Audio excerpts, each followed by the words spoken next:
এই যে গ্যাসের দাম বাড়াই দিছে, তারপরে আমরা ঠিকমতো বিদ্যুৎ পাই না, তাহলে তো আমরা হাসিনার সময় ভালো ছিলাম। আমরা যুদ্ধ করছি, আমরা দেশ স্বাধীন করছি। ও কোথা থেকে আসছে? ও ওর বউ বাচ্চা নিয়ে ও দেশ বিমানে করে চলে আসছে, আর আমরা দেশে থেকে যুদ্ধ করছি। আজকে এই যুদ্ধের জন্য আমার জমির পায় সমস্যা। আমি আপনার হাতে সমস্যা, আমি চাকরি পেয়ে একটা কি করছে আমাদের সাধারণ মানুষের জন্য। বারবার রিকোয়েস্ট করছি, আমি বারবার রিকোয়েস্ট করছি ভাই, বারবার রিকোয়েস্ট করছি। দেখেন আপনি, দেখেন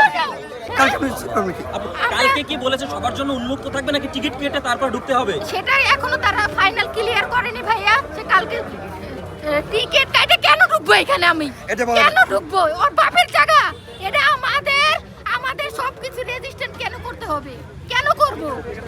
টাকা দিতে হবে কেন? বিজনেস করতেছে এইখানে রাইখা। তাহলে তো আমাদের হাসিনার সময় ভালো ছিলাম আমরা। আমরা যদি আপনার কি অপরাধ? আমরা এই অপরাধ আমরা জয় যুদ্ধে আমরা করতে পারতেছি। আচ্ছা, তার মানে আপনারা চাচ্ছেন কি যে এটি সবার জন্য উন্মুক্ত? হ্যাঁ, সবার জন্য উন্মুক্ত, অবশ্যই সবার জন্য উন্মুক্ত।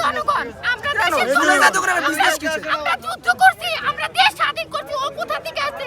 ও ওর বউ বাচ্চা নিয়ে ও দেশ বিমানে করে চলে আসছে, আর আমরা দেশে থেকে যুদ্ধ করছি। আমার ছোট বাচ্চা, আমার স্বামী, আজকে আমার স্বামী অসুস্থ জন্য, আজকে এই যুদ্ধের জন্য আমার জমির পায় সমস্যা। আমি আপনার হাতে সমস্যা, আমি চাকরি পেয়ে একটা কেন আমার পড়ার জন্য আজকে কি ওর দেশে আনা আমাদের সরকার বানানো এই জন্য, হ্যাঁ? আমাদের দেশে এই জন্য। ভাই আপনাদের বলে লাভ নাই। আপনারা এই কথাগুলো তার কানেও যাবে না, এই পর্যন্তই থাকবে। আমরা সেটা ভালো মতোই জানি ভাই। আমাদের কষ্ট শুধুমাত্র আল্লাহ জানে। আমরা আল্লাহই দেখবে। আমরা ঠিক আছে। আপু, একটা বিষয় একটু জানতে চাচ্ছিলাম। এই যে আজকের পরে যারা আসবে জুলাই জাদুঘরে, তাদের জন্য কিছু টিকিটের ব্যবস্থা করা হয়েছে, একটা নির্দিষ্ট পরিমাণ টাকা দিয়ে টিকিট কেটে ঢুকার কিভাবে দেখছেন? আমি এটা কিভাবে দেখতেছি, কেন আমরা টিকিটটা কেটে এখানে ঢুকবো? আমরা কেন এখানে টিকিট কেটে ঢুকবো? আমরা দেশের যোদ্ধা, আমরা যুদ্ধ করছি, আমরা এই দেশটাকে স্বাধীন করছি। কেন আমরা আমাদের জন্য আরো উনি ফিরে সবকিছু ফিরে করে দেব? কেন আমরা টিকিট কেটে এখানে ঢুকবো? এটা আমরা মানি না, ঠিক আছে? এটা আমরা অবশ্যই কিছুতেই মানবো না। কেন আমরা টিকিট কেটে এখানে ঢুকবো?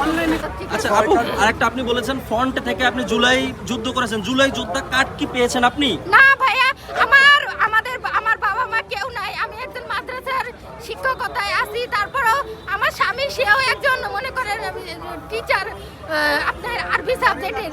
আমরা কোনো কিছুই পাই নাই, ঠিক আছে? আমি ওনার বাসায় পর্যন্ত গেছি, ওনার বাসার দারোয়ান আমাদের কুকুরের মতো ঘেউ ঘেউ করে তাড়াই দিচ্ছে। আমি চোখের পানি ফালাই তারপর আসছি যে দেশ স্বাধীন করছি এই জন্য। নাহিদ সার্জিজের কাছে গেছেন কিনা কার্ডের জন্য? না জুলাই ভাই, যোদ্ধা আমি কার্ড তাদের হাতের নাগালে কখনো পাইনি, ঠিক আছে? আর আমার তাদের কাছে যাওয়ার মতো সে সময় নাই। আজকে আমি তাদের পিছনে দৌড়াদৌড়ি করবো, আমার সংসার কে বাঁচাবে? আমার একটা বাচ্চা আছে, তাকে আমি লেখাপড়া করে, সেইটা কে চালাবে? তারা চালাবে। 2 দিন পর তো আমাদের রাস্তায়, আর রাস্তায় তো অলরেডি আমরা আছি। এই যে গ্যাসের দাম বাড়াই দিছে, তারপরে আমরা ঠিকমতো বিদ্যুৎ পাই না, তাহলে তো আমরা হাসিনার সময় ভালো ছিলাম। আজকে তারে আমরা যুদ্ধ করে তাহলে দেশে আলাটা কি হইলো? তার মারে দেখতে, তার ঠিক আছে, তার মার আমলে তো আমরা ভালো ছিলাম, কিন্তু সে আসার পরে কি করতেছে, কি করছে আমাদের সাধারণ মানুষের জন্য? একটা হিজাব পরা মেয়ের জন্য সে কি করছে? আজ পর্যন্ত দেখছেন আপনারা, সেটা কিছু করছে সে?